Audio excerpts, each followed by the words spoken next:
চেষ্টা করছেন, পুনর্বাসনের চেষ্টা করছেন। সমগ্র দেশবাসী, ছাত্র জনতা সহ সকল জনতা রুখে দাঁড়াবে। সুতরাং সম্মানিত ভাই বন্ধুগণ, আজকে আওয়ামী লীগের প্রতিষ্ঠা বার্ষিকী নয়, বরং তাদের মৃত্যু পরোয়ানার দিন। 23শে জুন পলাশীর যুদ্ধে যেভাবে পলাশীর যুদ্ধে বীর জাফররা যে ভূমিকা রেখেছিল, তারা প্রতিষ্ঠা বার্ষিকী করেছিল 23শে জুনের কারণে যে তারা মীর জাফরের ভূমিকায় অবতীর্ণ হবে।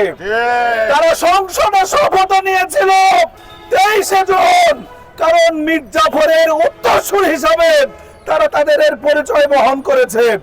এজন্য আসুন আমরা পাড়ায় মহল্লায় প্রতিটি জায়গায় আওয়ামী দূষণদেরকে চিহ্নিত করে তাদের ব্যাপারে প্রয়োজনীয় পদক্ষেপ নেব ইনশাআল্লাহ।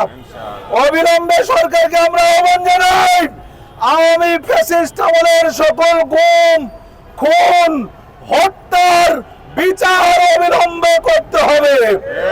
জেলে যারা আছেন, যাদেরকে গ্রেপ্তার করা হয়েছে, অবিলম্বে তাদেরকে বিচারের মুখোমুখি করতে হবে।